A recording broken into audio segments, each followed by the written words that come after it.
I never thought I'd design my own ambush. But there I was, sitting in a pristine West Village apartment that my husband had purchased with our money. Just not for us. The leather sofa still had that new furniture smell. I traced my finger along the armrest, wondering how many overtime hours at the hospital had paid for this little love nest. 15 years of marriage converted into square footage and designer fixtures. The irony wasn't lost on me. I'd found the property documents 3 days earlier while searching for our tax returns. A separate LLC, payments from our joint investment account, and a hastily hidden key labeled office storage that absolutely did not open any office storage. The math wasn't complicated, so I did what any reasonable woman might do when discovering her husband's real estate infidelity. I made myself at home in it before he could. I checked my watch, 7:42 p.m. According to his calendar, Jason had a late client dinner tonight. Funny how his client dinners had multiplied these past 8 months. Even funnier how his cologne had changed, how he'd suddenly developed an interest in fitness, how his work calls now required privacy. I heard the elevator ding outside the apartment door. 2 voices, one male, one female, approached, laughing about something. I took a slow sip of the 18-year-old Macallan I'd found in the kitchen cabinet. His good stuff. The stuff he never brought home. Just wait till you see the view. Jason's voice carried through the door as a key slid into the lock. Worth every... The door swung open. The light from the hallway spilled in, silhouetting my husband and a woman I'd never seen before. Her hand was comfortably tucked into the crook of his arm. That familiar gesture I used to do before it became passé in our marriage. "Evening, honey," I said, turning on the lamp beside me. "Welcome home. Or should I say, welcome to your other home." The woman, petite, probably early 30s, with the kind of effortless beauty that requires serious effort, froze in the doorway.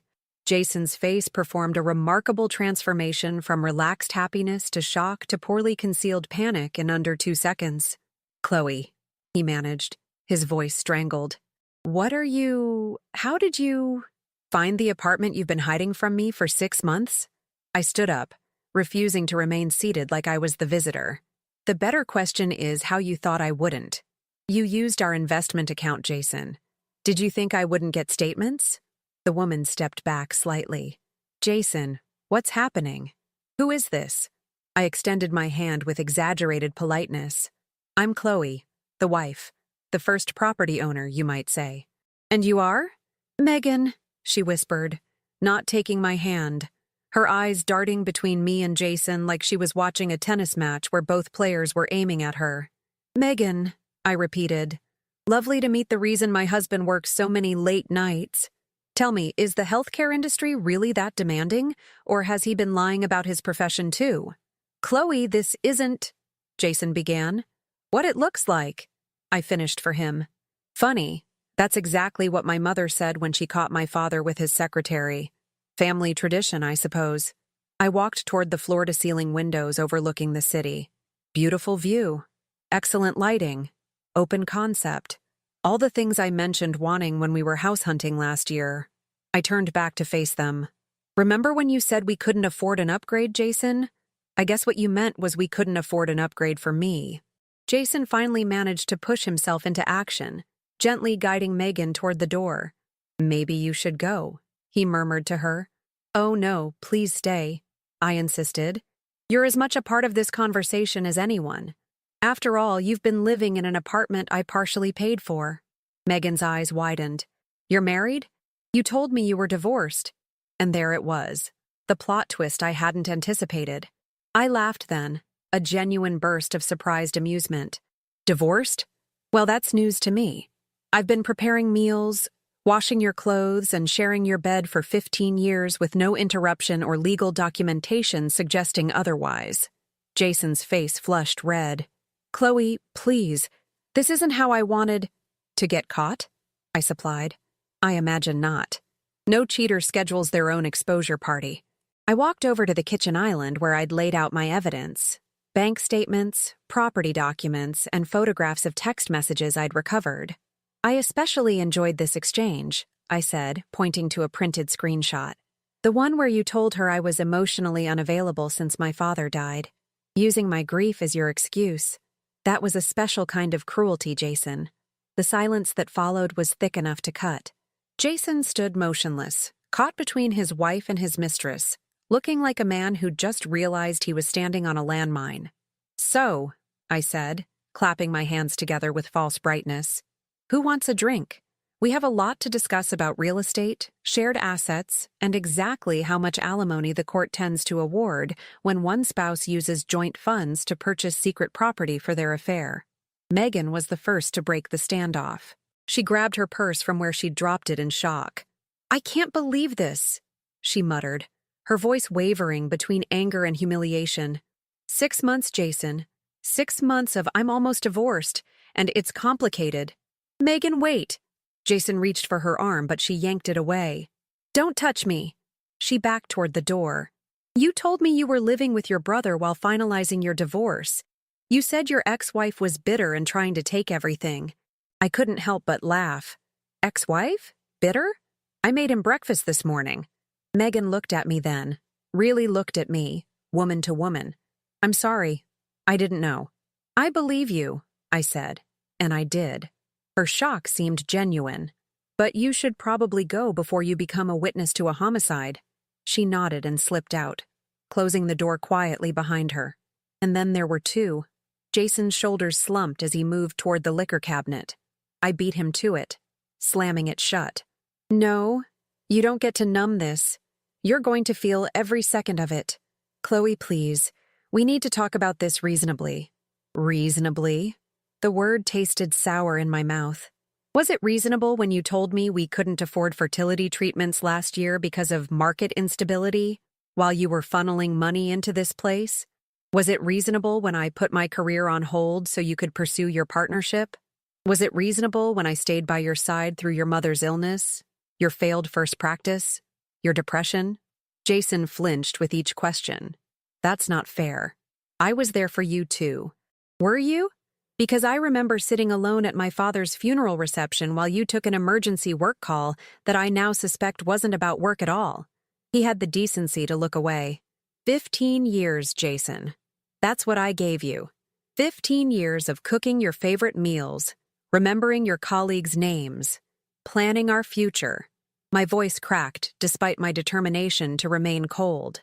"Do you know what hurts the most? It's not even the affair. It's that you let me believe we were building something together while you were constructing an exit strategy." "It wasn't like that," he protested weakly. "No? Then what was it like? Enlighten me." He sank onto a bar stool, running his hands through his hair. "I don't know what happened. We got comfortable, routine, and then Megan came into the practice as a new pharmaceutical rep, and she was younger, more exciting, not grieving a dead father," I supplied. "Interested," he said quietly. "She asked questions about me, seemed fascinated by my opinions. I know how pathetic that sounds." "You're right. It does sound pathetic." I leaned against the counter. "Because I've asked about your day every single day for 15 years. I've listened to your opinions on everything from politics to pickle brands. But you stopped hearing me years ago, didn't you?" Jason looked up, confusion crossing his face. "The week before I found these documents, I told you I was thinking about going back to school for my master's. You nodded and said, 'That's nice.' I shook my head. 2 nights later, you mentioned how great it was that I was content with my life." His silence confirmed what I already knew. He hadn't been listening. "When exactly did you start planning this? The apartment, the new life?" Jason shifted uncomfortably. "I wasn't planning anything. It just happened." "A $500,000 apartment doesn't just happen, Jason. Neither does creating an LLC to hide assets from your spouse." I was confused, unhappy. "And instead of talking to me, your wife, your supposed best friend, you decided to invest in real estate with our money and lie to another woman about being divorced." I crossed my arms. "That requires multiple deliberate decisions, not confusion." He stood up suddenly, frustration breaking through his guilt. "What do you want me to say, Chloe? That I'm a terrible person? Fine. I'm terrible. I made horrible choices. What I want is for you to stop acting like this was something that happened to you, rather than something you did. The air between us felt electric, charged with 15 years of partnership dissolving into antagonism. You weren't happy either, he said, his voice low. Don't pretend you were. When was the last time you initiated sex? Or suggested we go out somewhere? You've been a ghost in our marriage for years. The accusation stung, partly because there was a grain of truth to it.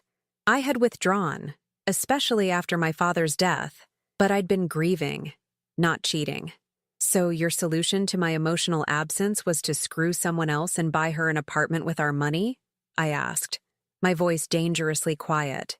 Not, I don't know. Suggesting counseling? Having an honest conversation? Showing an ounce of the commitment you promised in our vows? Jason had no answer for that. The truly insulting part is that you didn't even have the courage to end our marriage before starting a new one, I continued. You wanted to keep me as a safety net while you tested out your shiny new life. Did you think I wouldn't notice when you finally decided to make the switch? Or was I supposed to just fade away when you were ready to discard me? I never wanted to hurt you, he said, the most cliched line in the cheater's handbook. And yet, here we are. I gestured around the apartment, in the physical manifestation of how much you've hurt me. He reached for me then, a reflexive gesture from years of physical comfort. I stepped back. Don't. My voice was ice. You don't get to touch me ever again. Something shifted in his eyes. The realization, perhaps, that some lines once crossed could never be uncrossed. What happens now? He asked, and for the first time, I heard genuine fear in his voice. I smiled then, not with warmth, but with the cold certainty of someone who had already mapped out the destruction to come. Now? Now we discuss the terms of your surrender. The next morning, I woke up in my bed, alone. Jason had spent the night at his brother's after I'd informed him that if he returned home, I'd be calling the police to report him for theft. It wasn't strictly true that using joint funds constituted theft, but he didn't know that, and I enjoyed watching the panic flash across his face. I reached for my phone and sent a quick text to Sarah. It's done. Meeting at 10? Sarah Jenkins wasn't just my best friend. She was also one of Chicago's most ruthless divorce attorneys. The executioner, they called her in legal circles. Not to her face, of course. We'd met in college and remained close, even when my career took a back seat to Jason's ambitions.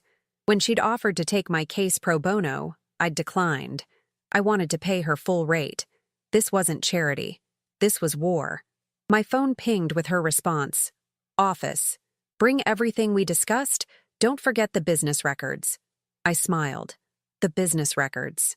Jason thought he was so clever, creating that LLC to purchase the apartment. But he'd made one critical mistake. He'd used our home address as the mailing address.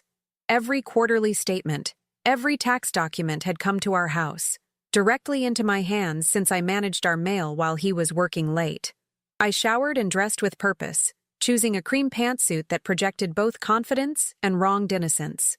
The perfect courtroom look, Sarah had advised, though we were months away from that stage. As I applied my makeup, I thought about the path that had led me here. After finding the property documents, I hadn't immediately confronted Jason. Instead, I'd done what I do best. Research. I'd spent 3 days investigating, building a comprehensive picture of his deception. First, I'd called in a favor from Connor, my college boyfriend who now worked in banking. Just curious if you could tell me about an LLC registered to this address, I'd said casually. Connor had always carried a torch for me, even attending our wedding with barely disguised regret. Within hours, he'd sent me everything. The LLC's formation date, 6 months ago. Its purpose, real estate holding. And its funding sources, primarily our joint investment account. He'd also flagged unusual transfers, large sums moving from our joint account to Jason's personal account, then to the LLC. Next, I'd contacted the building management of the apartment, posing as Jason's assistant. Dr. Warren asked me to verify some maintenance details for the new unit, I'd said confidently. They'd helpfully provided the complete history of the purchase, including the dates Jason had visited for showings, all conveniently aligned with his supposed medical conferences. I'd even hired a private investigator, Sarah's recommendation, who had photographed Jason and Megan entering and leaving the apartment multiple times over 2 weeks. But my masterstroke had been something else entirely. 3 years ago, when we'd updated our estate plan, I'd insisted on a fidelity clause in our post-nuptial agreement. Jason had laughed it off as unnecessary, but signed it anyway. "It's just boilerplate language," I'd said casually, though I'd paid our attorney extra to craft language specific to our situation. The clause was elegant in its simplicity. If either spouse engaged in extramarital affairs resulting in financial impropriety, like, say, purchasing real estate for a lover, the wronged spouse would receive 70% of all marital assets, plus sole ownership of our primary residence. Jason had forgotten about it completely. I hadn't. I checked my bag one final time. The post-nuptial agreement, the LLC documents, the private investigator's photos, bank statements showing the diverted funds, and, my personal favorite, a USB drive containing a video of Jason and Megan entering the apartment, date-stamped and clear as day. As I headed out, my phone rang. "Jason. What do you want?" I answered coldly. "Chloe, please.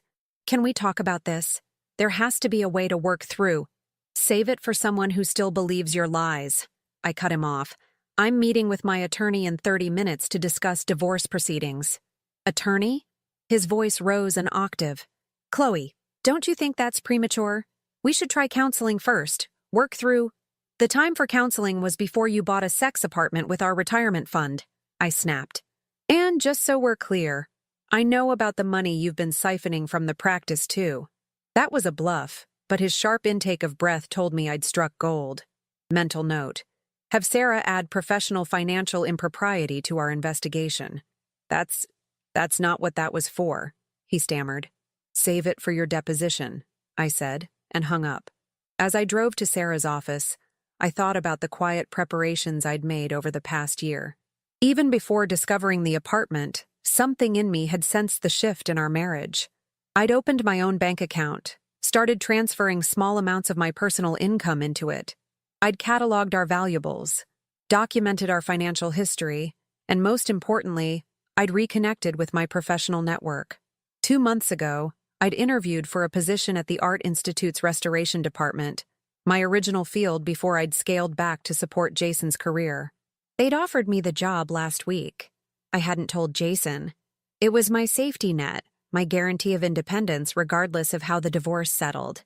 Sarah was waiting in her corner office, looking every bit the legal predator in a charcoal suit and red-soled heels. "You look surprisingly good for someone whose marriage just imploded," she observed, gesturing for me to sit. "I've been preparing for this possibility longer than you think," I replied, unpacking my evidence onto her desk. "Smart girl. Always knew you were the brains in that relationship." She picked up the postnuptial agreement and smiled appreciatively. "Ah yes, our little insurance policy. Let's see if he remembers signing this." "He doesn't," I confirmed. "When I mentioned divorce last night, he started talking about splitting assets equally." Sarah laughed. "How generous of him to offer you what the law would guarantee anyway." She examined the LLC documents next. "Using joint funds without disclosure. Classic financial infidelity. Courts hate that." "There's more," I said, sliding over my phone.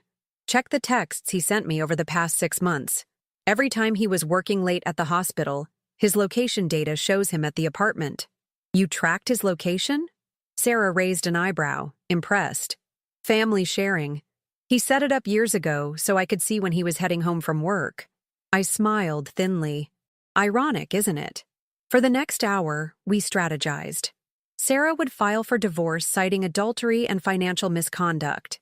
We'd request an emergency hearing to freeze assets, particularly the LLC and apartment. Meanwhile, I would continue documenting everything and prepare to move forward with my new job. "What about the house?" Sarah asked. "Do you want to stay there or sell?" I considered the 4-bedroom home we'd purchased together, the garden I'd cultivated, the memories both good and poisoned. "I want to keep it," I decided. "Not because I want to live there forever, but because I want him to drive past it and know it's not his anymore." Sarah nodded approvingly. "That's my girl. Now, one last thing." She leaned forward. He's going to try to reconcile. Men like Jason panic when they realize what they're about to lose. He'll promise to change, beg for another chance. Are you prepared for that? I thought about the late nights I'd spent waiting for him, the fertility treatments he'd denied us while funding his secret life, the years I'd invested in a partnership that had been slowly hollowing out from within. I was prepared to spend my life with him, I said quietly. Now I'm prepared to spend it without him. There's no third option. Sarah reached across her desk and squeezed my hand. Then let's make sure you get every penny you deserve. As I left her office, my phone pinged with a text from Jason. Please come home. We need to talk. I can explain everything. I typed back a single response. I'm not the one who needs to find a new home. 3 weeks later, I stood in the kitchen of our home, my home now, according to the temporary court order, listening to Jason's increasingly desperate voicemail. Chloe, please. The bank froze the practice accounts. I can't access anything. My attorney says this postnup might not even be enforceable. We need to talk directly, work something out between us. I deleted the message and continued chopping vegetables for my dinner. Just one place setting now. The silence of the house no longer bothered me. It felt cleansing. The emergency hearing had gone exactly as Sarah predicted. When the judge saw the evidence of financial impropriety, not just the apartment but also, as we'd discovered, nearly $200,000 Jason had diverted from his medical practice into personal investments, he'd immediately granted our motion to freeze assets and awarded me temporary exclusive use of our primary residence. Jason had been ordered to continue paying the mortgage and utilities while maintaining his own separate housing. The look on his face when the judge announced the ruling had been worth every cent of Sarah's legal fees. His attorney, a country club friend who specialized in tax law, not family court, had been thoroughly outmatched by Sarah.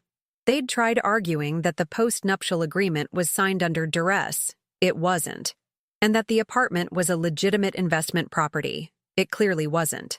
My phone rang again. Not Jason this time, but Megan. I'd given her my number after our confrontation, sensing she might be almost as blindsided as I was.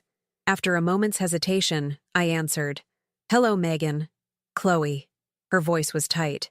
I thought you should know something. I'm listening. Jason came to see me yesterday. He said you were being unreasonable, that you were trying to destroy him out of spite. He wanted me to testify that there was nothing between us until after you two were separated. I laughed bitterly. Of course he did. And what did you say? I told him to go to hell. There was a new steel in her voice. I also told him I'm pregnant. The knife I was holding clattered to the counter. You're what? 11 weeks. I found out right after that night at the apartment. I wasn't going to tell him, but then he showed up asking me to lie for him and I couldn't hold it in anymore. The room seemed to tilt slightly. After years of Jason telling me he wasn't ready for children, after the fertility discussions he'd constantly postponed. I'm sorry, Megan continued. I know this must be painful to hear, but I thought you should know directly from me, not as a surprise in court. I gripped the counter to steady myself. Thank you for telling me. What are you going to do? I'm keeping the baby, she said firmly. And I'm filing for child support. I don't want him back. God, no. But this child deserves financial support from both parents. An unexpected laugh bubbled up from my chest. Well, you might want to get in line. There won't be much left after the divorce. There was a pause. Then Megan asked, Would you be willing to meet? In person? There's something else you should know.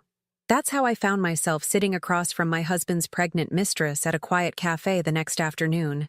Megan looked different, less polished, more human somehow. She pushed a manila envelope across the table. After Jason left my apartment, I started thinking about what else he might have lied about. So I did some digging. She nodded toward the envelope. Turns out your husband has a pattern.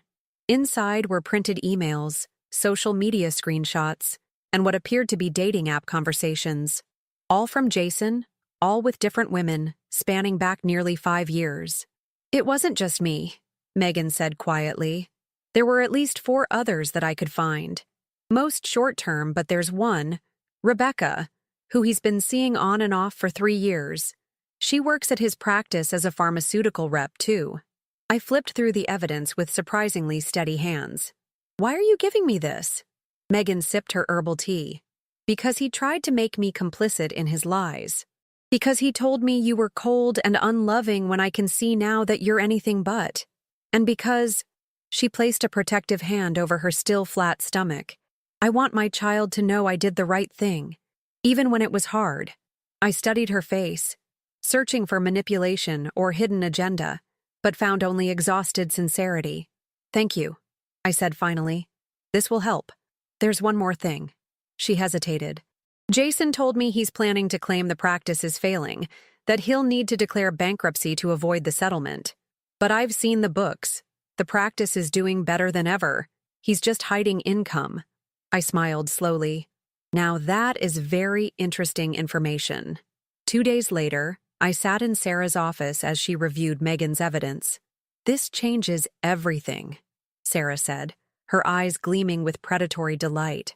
Multiple affairs over years, not a one-time mistake. Financial fraud. Planned perjury about the practice's value. She looked up at me. With this, we won't just win, Chloe. We'll annihilate him. What's our next move? We request a forensic accountant to evaluate the practice. We depose these other women, and, she smiled wickedly, we invite Megan to our side of the courtroom. The following week brought the confrontation I'd been anticipating. Jason appeared on my doorstep unannounced, his normally impeccable appearance now rumpled and desperate. You have to stop this, Chloe, he begged when I reluctantly opened the door. The practice can't survive a forensic audit. Everything I've built will collapse. I leaned against the doorframe, blocking his entry. Shouldn't have built it on lies then. I made mistakes, terrible mistakes, but this vendetta will destroy both of us financially. His voice cracked. Don't you remember the good years? Don't 15 years of marriage mean anything? I studied the man I'd once planned to grow old with, searching for any remnant of the person I'd loved. They meant everything to me, Jason. That's why your betrayal can't be forgiven. Megan's pregnant, he blurted out, watching for my reaction. I know, she told me herself, right before she showed me evidence of your other affairs. The color drained from his face. What? Rebecca, Eliza, Sophia, Lauren. I recited the names like a litany. Did you think Megan was special? The only one who mattered enough to tell me about? He staggered slightly. Chloe, those were... Save it. I cut him off. Your deposition is next week, under oath. Think carefully about whether you want to add perjury to your growing list of terrible life choices. Before he could respond, a car pulled into the driveway. Sarah emerged, followed by a man carrying photography equipment.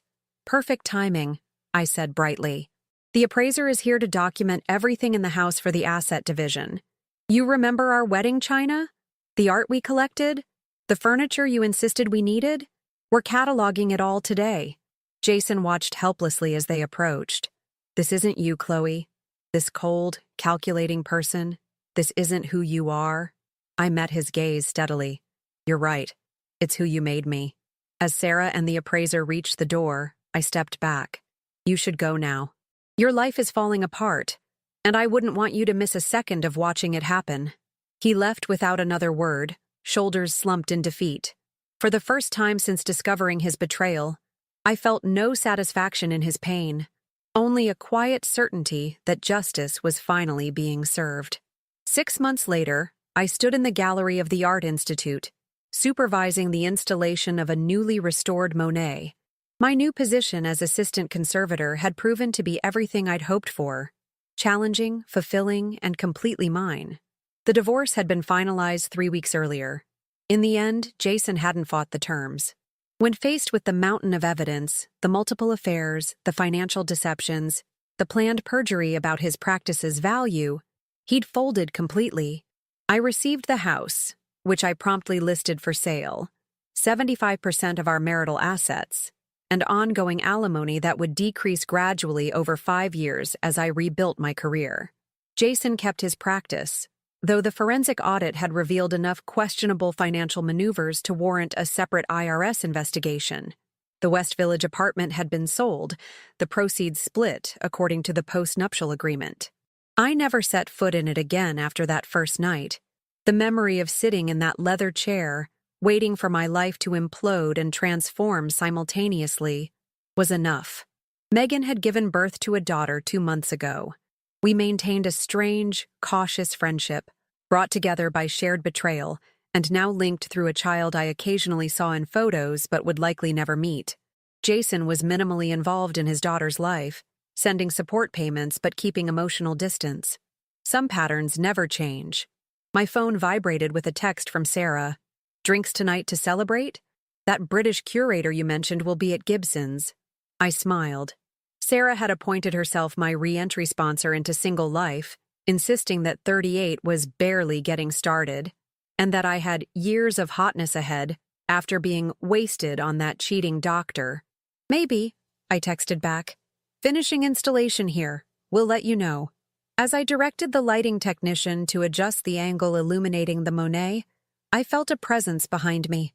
I turned to find Connor, my college boyfriend, now the banking executive who had helped me uncover Jason's financial deceptions, standing with his hands in his pockets. "The rumors are true," he said, glancing at the painting. "You did get the restoration job." 6 months now, I confirmed, surprised to see him. "What brings you to the Art Institute on a Thursday afternoon? Business lunch nearby, but truthfully?" He smiled sheepishly. "I heard through mutual friends that you were working here.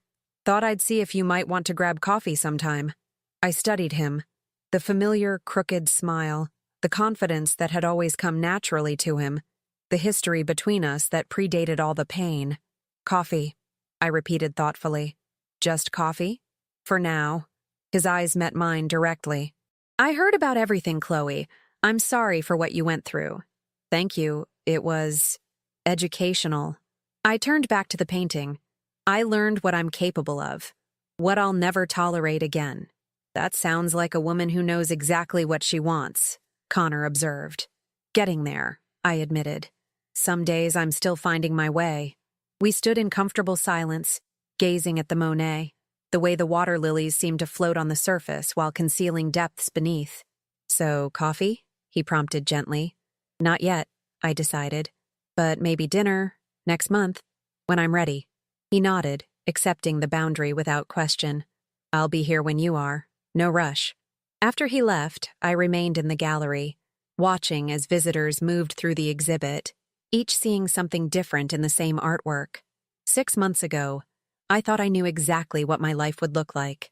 15 years, mapped out in shared dreams and unified plans. Now each day was uncharted, constructed entirely by my own choices. That evening, as I declined Sarah's invitation and instead walked alone through Millennium Park, I found myself stopping to watch a young couple arguing near the bean sculpture.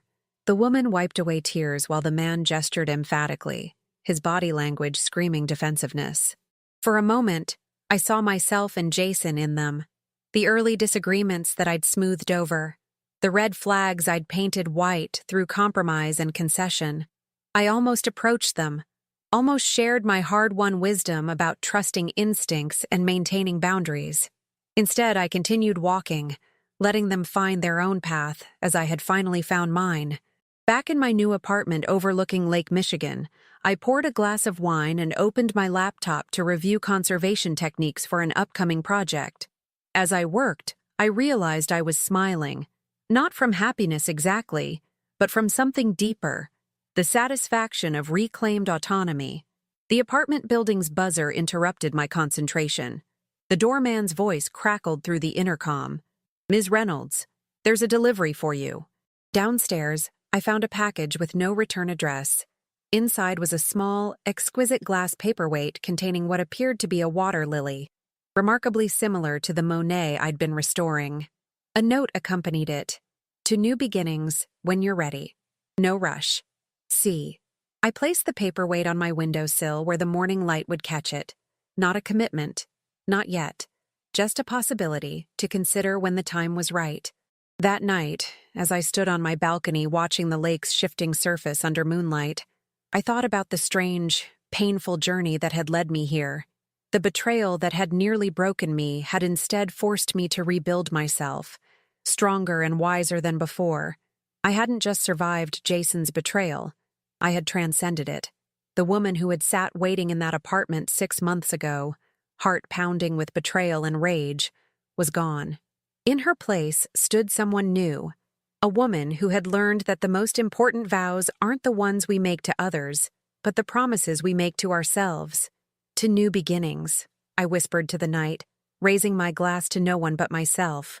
After all, I was the only audience